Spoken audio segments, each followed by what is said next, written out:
आदाब नमस्कार। आप देख रहे हैं उज़ैर की आवाज़। मैं हूं आपके साथ में मोहम्मद उज़ैर। आज के इस रिपोर्ट में मिडल ईस्ट की इस रिपोर्ट में 4 अहम खबरें होने वाली हैं। पहले ईरान की तरफ से खबर आ रही है। ईरान ने स्ट्रेट ऑफ हार्मोज के अंदर एक जो टैंकर है उसको इलीगली तौर पर उसको फोर्स करा है, उसको कब्जे में ले लिया है। दूसरी यहाँ पर खबर गजा की तरफ से आ रही है। गजा के अंदर बहुत मूसलाधार बारिश हुई है जिससे वहां पर बाढ़ के हालात बन गए हैं और लोगों को रहने में बहुत ज्यादा दिक्कत हो रही है। तीसरी यहाँ पर खबर आ रही है इसराइल की तरफ से। इसराइल ने जो वेस्ट बैंक के अंदर इब्राहिमी मॉस्क है हिब्रोन के अंदर, उस पर कर्फ्यू लगा दिया, उसको इम्पोज कर दिया है, बैंड कर दिया है, वहां पर उसको बिल्कुल पूरी तरीके से ब्लॉक कर दिया है।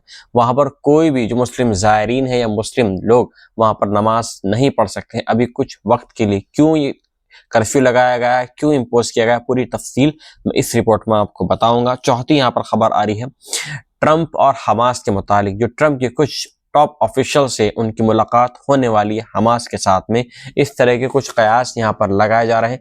खबरों की शुरुआत करता हूँ तफसील के साथ में। 4 अहम खबरें थी जो मैंने अभी आपको बताई।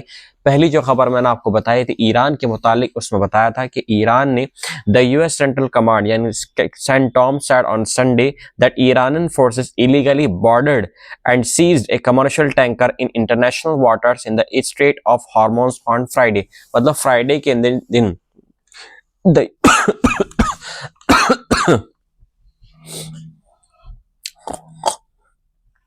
द यूएस सेंट्रल कमांड की तरफ से एक तफसील यहाँ पर सामने आई है। एक न्यूज सामने आई है कि ईरानियन जो फोर्स है उसने इलीगली तौर पे एक जहाज को कब्जे में कर लिया है और ये इंटरनेशनल टैंकर था और जो स्ट्रेट ऑफ हार्मोज के रास्ते में था, जिसको जुमे के दिन अगवा कर लिया गया। ये हाईजैक इसको बोल सकते हैं। ये ईरान की जो आईआरजीसी जो मिलिट्री कमांड है उसने इसको अगवा किया। The Marshall Islands flagged MV Talara was seized after Islamic Revolutionary Guard Corps. इसका जो नाम था Marshall Islands flag MV Talara इसका नाम था और इसको जो इस्लामिक रेवोल्यूशनरी गार्ड कॉर्प्स यानी ईरान की जो फोर्स है उसने इसको फोर्स करा। Arrived by helicopter and boarded the vessel. और छोटी छोटी कुछ नावें थी उनकी आईआरजीसी की और इसके अलावा एक हेलीकॉप्टर था। हेलीकॉप्टर के जरिए वो जहाज के डेक पर उतरे और उन्होंने पूरे जहाज को अपने कब्जे में ले लिया और जहाज का कैप्टन था उससे कहा कि आप इसको ईरान की टेरिटरी में लेकर चलें, यानी उसको हाईजैक कर लिया आईआरजीसी ने।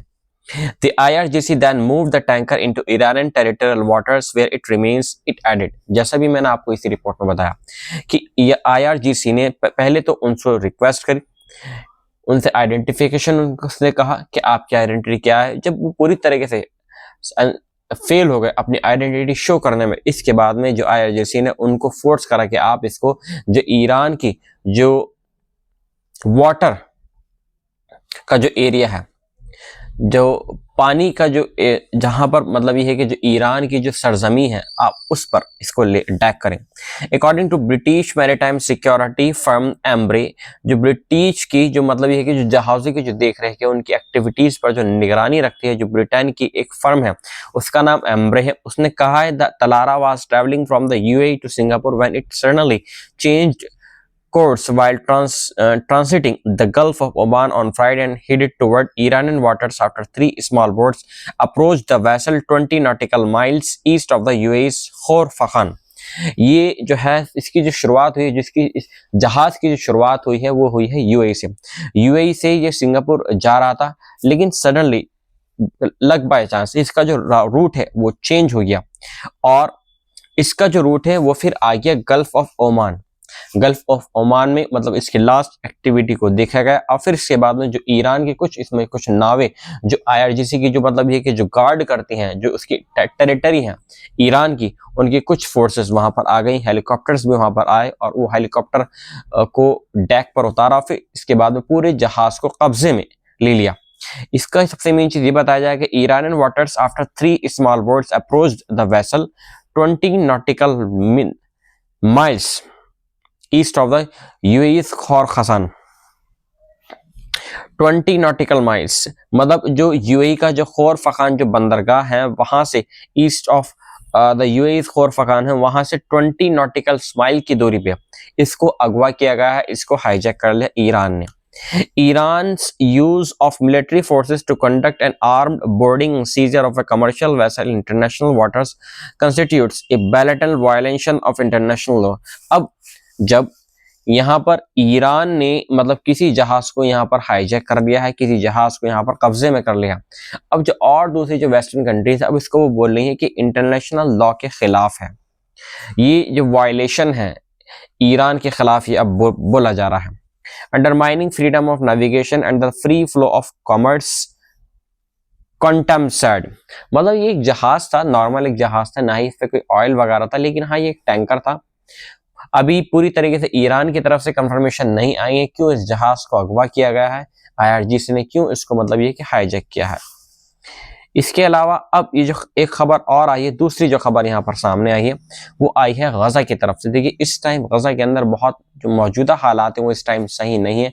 पहले यहाँ पर इजराइल का जुल्म सितम था, कुछ वो थोड़ा कम हुआ है, लेकिन अब इसके बाद में कुदरत का कहर वहां पर शुरू हो चुका है। जी हाँ, लोग टेंटों में रह रहे हैं, मिट्टी के ऊपर उन्होंने अपने टेंट बनाए हुए हैं और उन टेंटों में लोग जैसे तैसे अपनी जिंदगी को गुजार और बसर कर रहे थे।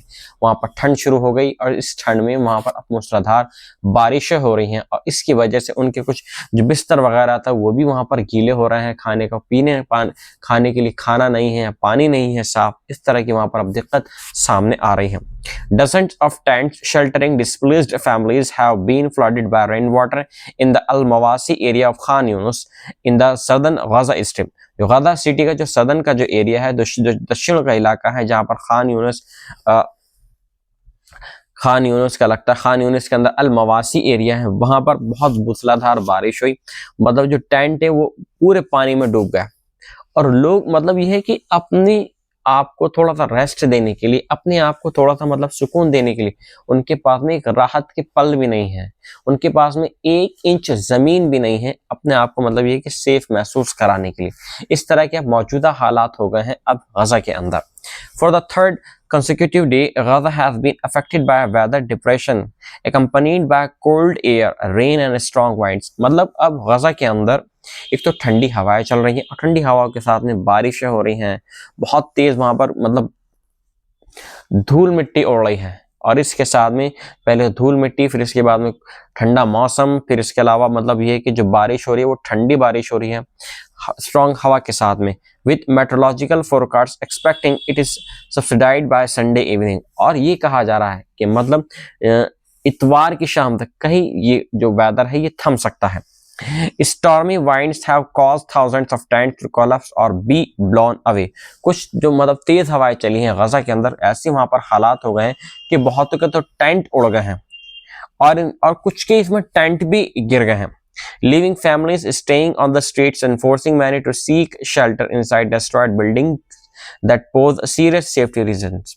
और जब लोगों के पास में सर छुपाने के लिए छत नहीं बची, कोई टेंट नहीं बचा, तो लोगों ने बामुश्किल तरीके से जो इजराइल की एयर स्ट्राइक में जो बिल्डिंगें तबाह हो गई हैं, क्योंकि अब वो एक बहुत हाई रिस्क पर है, वो बिल्डिंग कभी भी मतलब ये कि कोलैप्स हो सकती, तो मजबूरी के तहत गजा के कुछ जो लोग हैं जो खान यूनिस का अल-मवासी एरिया है वहां के लोगों ने उन बिल्डिंगों में नीचे जाकर कैसे न कैसे करके अपने आप को कवर्ड अप किया, वहां थोड़ी कुछ राहत का अपने पल वहां पर स्पेंड करें। लेकिन ये जो वहां पर बारिश हो रही है, 3 दिन से लगातार बारिश हो रही है और इस बारिश में लोग बहुत ज्यादा भीग चुके हैं, टेंट बिल्कुल खत्म हो गए हैं, उड़ गए हैं, उजड़ गए हैं। ये हालात अब गजा के हो रहे हैं इजराइल की बमबारी के बाद में। Stormy winds have caused thousands of tents to collapse or blown away, as I said right now, leaving families staying on the streets and forcing many to seek shelter inside destroyed buildings that pose serious safety risk। In a statement, the Gaza Civil Defense renewed warnings about the risk of destroyed, structurally unstable building collapsing on their occupants due to heavy rain and winds। गजा की जो health ministry है, जो civil defence ministry है, उसके हवाले से भी warning जारी कर दी गई है पूरे गजा के अंदर कि कोई भी बाशिंदा जो गजा का है वो उन बिल्डिंगों के नीचे हाइड ना हो, क्योंकि अब जैसे मौसम खराब हुआ है गजा के अंदर, तो उससे क्या होगा कि बारिशें होंगी और बारिशों की वजह से वो उन बिल्डिंगों को गिरने के चांसेस है और वहां पर मौत भी हो सकती है, इंजर्ड भी हो सकते हैं। लिहाजा जो गजा की जो हेल्थ मिनिस्ट्री है या मतलब सिविल डिफेंस मिनिस्ट्री, उसने बिल्कुल अवॉइड करा है कि आप उन बिल्डिंगों में पनाह ना लें।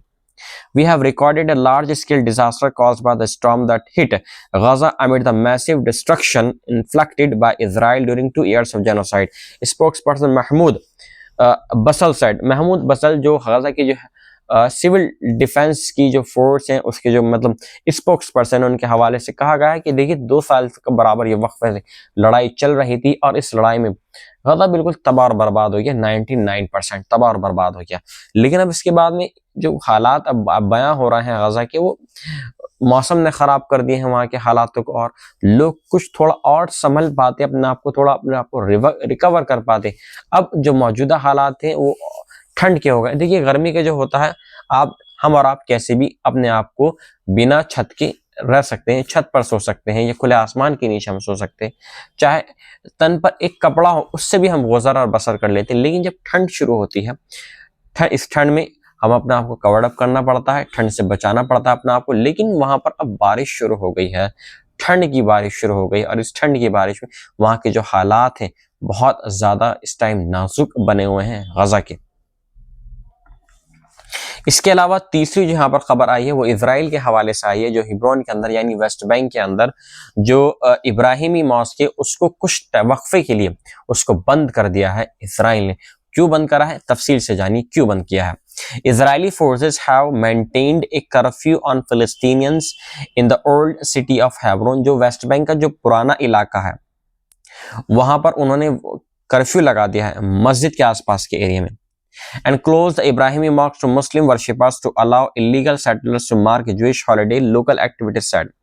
कि क्यों मतलब इसको ब्लॉक किया गया है इस मस्जिद को। देखिए अभी कुछ टाइम में यहूदियों का यहाँ पर त्योहार आने वाला है, और इस त्योहार की वजह से जो यहूदी जो इलीगल सेटलर्स हैं उनको मतलब ये कि जश्न मनाने के लिए या मतलब ये कि अपनी अय्याशियां करने के लिए इस मस्जिद को बंद कर दिया है, ताकि वहां पर नमाजी ना आ सके, ताकि वहां पर कोई भी एक मुसलमान ना आ सके। ये काम किसने किया है, ये काम किया है एतमार बैन गिविर, स्मॉट्रिच और नेतन्याहू की जो पार्टी है लिक्विड पार्टी, उसके जो मुखिया हैं। देखिए तीनों ही सबसे कंजर्वेटिव ज़ायनिस्ट ये तीनों हैं, और इन्हीं की वजह से इस इब्राहिमी मॉस्क को कब्जे में लिया गया। अब इजराइल की गवर्नमेंट की मंशा क्या है, इस मस्जिद को बिल्कुल मुसलमानों के लिए बिल्कुल रोक देना, उसको लिमिटेड एक्सेस कर देना। जी हाँ, इब्राहिमी मॉस्क का बहुत बड़ा इंपॉर्टेंस रहा है मुसलमानों के अंदर भी, शिया और यहूदियों में भी और ईसाइयों में भी। इसके तफसील में आपको बाद में किसी और वीडियो में बनाऊंगा। पहले यहाँ पर जो मैं बात कर रहा था, इब्राहिमी मॉस्क को बिल्कुल बंद कर दिया है कुछ वक्त के लिए मुसलमानों के लिए। वहां पर जो सिर्फ एंट्री होगी वो होगी सिर्फ जो इजराइल के जो यहूदी इलीगल सेटलर्स है, सिर्फ उनकी इस मस्जिद के अंदर एंट्री होगी, ताकि जो त्योहार आ रहे हैं यहूदियों को वो सही तरीके से मना सके, उनमें कोई खलल पैदा ना हो। ये है इजराइल के एक नई चाल। The army has enforced the curfew since Friday morning across multiple neighborhoods of the old city. Zaraf Jabbar, a member of the non-government Hebron Defense Committee and residents of the area, told Anadolu. अनादोलू की तरफ से report बताई गई है, जैसे भी मैंने आपको बताया कि हिब्रोन की जो मॉस्क है इब्राहिमी मॉस्क उसको बंद कर दिया गया है, ये पुराना, और इसके आसपास का जो एरिया है इब्राहिमी मॉस्क का उसको भी पूरी तरीके से बंद कर दिया गया है। जबर सैड, और इसकी तस्दीक जो हिब्रोन की जो डिफेंस कमेटी है उसके जो रेजिडेंट ऑफ द एरिया है, वहां के जो रहने वाले बाशिंदे कुछ, उन्होंने भी इस चीज की तस्दीक करी है। जबर said Israeli forces shut military checkpoints leading to the old city and barred all entry and exit. जो इजराइल की फोर्स यानी आईडीएफ ने जो ओल्ड सिटी में दाखिल होने के लिए कोई भी रास्ता था, हर एक रास्ते को, हर एक चेक पॉइंट को बिल्कुल एग्जिट कर दिया गया है, क्लोज कर दिया है मुस्लिम वर्शिपर्स के लिए। Many Palestinian residents were unable to return to their homes and were forced to stay overnight with relatives elsewhere in Hebron। और ऐसे भी हालात हो गए हैं कि जो मतलब ओल्ड सिटी के अंदर रहने वाला था, कुछ अपने काम के लिए कोई और दूसरे शहर का, लेकिन उसको नहीं पता था कि ये वहां पर चेक पॉइंट को बंद कर देंगे। लेकिन जब वो पहुंचा रास्ते, उसको पता लगा कि इजराइल की जो आर्मी है उसने चेक पॉइंट को बंद कर दिया गया, लिहाजा अब वो ओल्ड सिटी के अंदर दाखिल नहीं हो सकता। तो लोगों ने अपने जो रिश्तेदार थे या कहीं और दूसरी जगह जाकर वहां पर कुछ टाइम वहां पर अपना वक्फा वहां पर स्पेंड करा। The activities said hundreds of illegal settlers entered the old city Friday night and again Saturday morning, marching through its streets in what he described as provocative processions under heavy Israeli military guard। जो activities थे, जो illegal Israeli जो settlers थे, old city के अंदर दाखिल हुए, रात के अंदर वो दाखिल हुए और फिर दोबारा से वो हफ्ते के अंदर भी दाखिल हुए और पूरे ओल्ड सिटी के अंदर उन्होंने मार्च करा, लेकिन उनके साथ में पूरी मतलब पुलिस फोर्स थी उनकी प्रोटेक्शन के लिए। He said the curfew comes amid Israeli attempt to seize full control of the rest of Ibrahimi Mosque and convert it into a synagogue. उन्होंने कहा अब जो इरादा है वो इजराइल की फौज का यानी इजरायली गवर्नमेंट का वो ये है कि आहिस्ता आहिस्ता जो इब्राहिमी मस्जिद है उसको एक सिनागॉग में तब्दील कर देना, जो यहूदियों की इबादत गाह होती है उसमें उसको तब्दील कर देना। ये कहना है जो वहीं के जो बाशिंदा अभी मैंने आपको बताया उनकी तरफ से ये कहा गया है। The settlers' celebration is part of Sarah's Day, a Jewish religious occasion held annually in Hebron to promote the narrative of a strict Jewish presence in the city.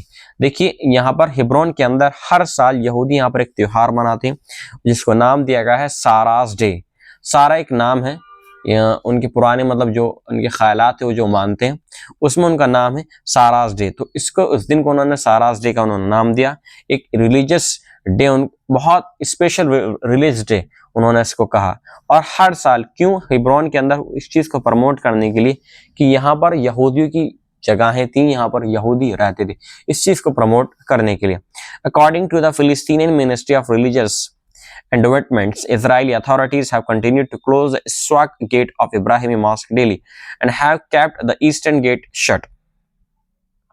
According to the Philistine military, जो ministry है religious ministry, उसके हवाले से बताया गया है कि Israel की जो गवर्नमेंट है बराबर जो इब्राहिमी मॉस्क है सॉक गेट और फिर एक गेट है सॉक इब्राहिमी मॉस्क का उसको बराबर बंद कर रही है, डेली उसको बंद किया जाता है, including covering it's Windows since early 2025।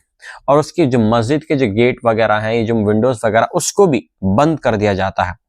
ये है the Ibrahimi mosque lies in Hebron's old city. Ibrahimi mosque जो है वो हिब्रोन की जो पुराना मतलब एरिया है वहां पर सिचुएटेड है, वहां पर उपस्थित है, which is under full Israeli control, home to about 400 illegal settlers.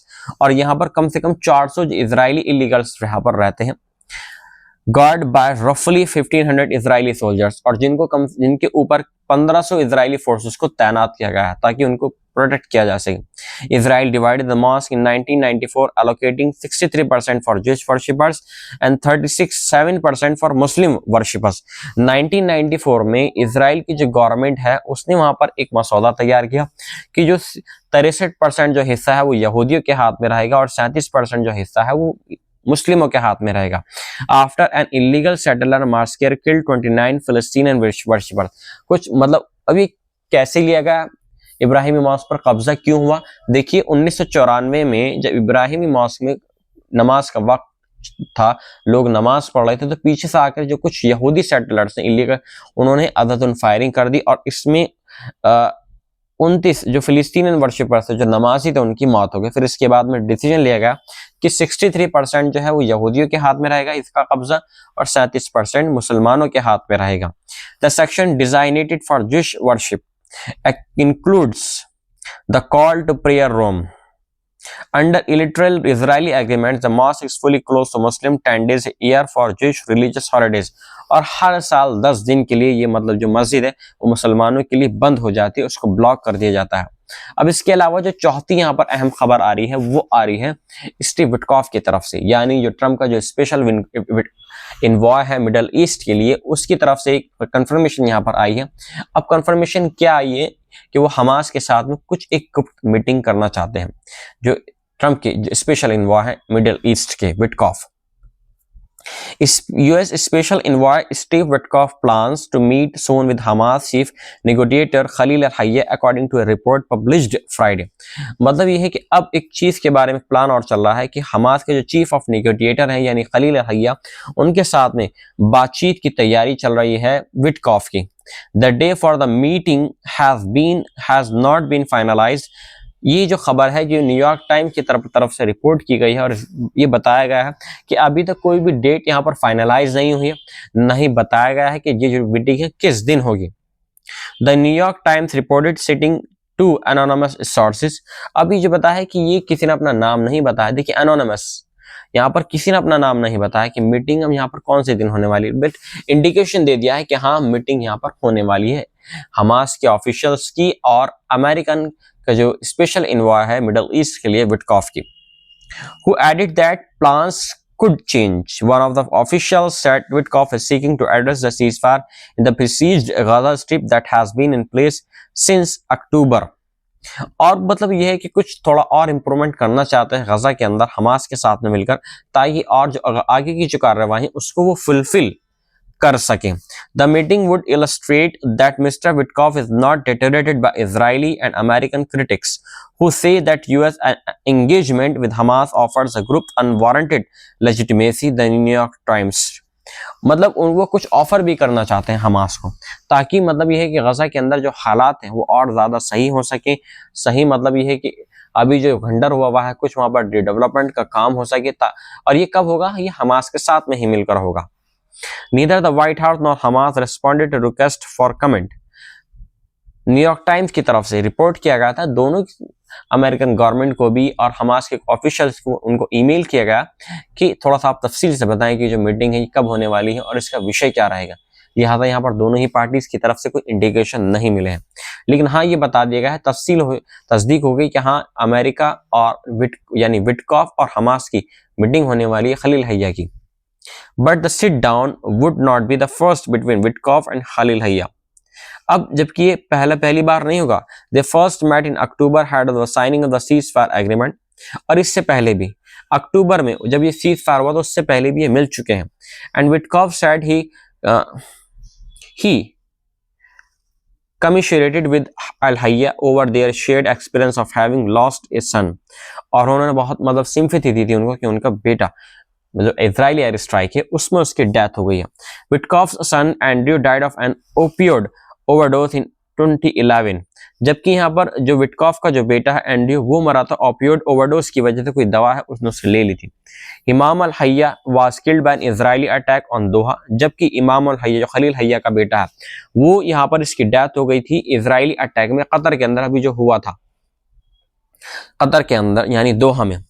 That was intended to kill Khalil al-Hayya and other senior Hamas. लेकिन इजराइल का जो यहाँ पर इरादा था वो ये था खलील हैया को मारने का, जबकि यहाँ पर उसका बेटा यहाँ पर मारा गया यानी इमाम हैया. I told him that I had lost a son, Witkoff said during an interview with CBS 60 Minutes television program.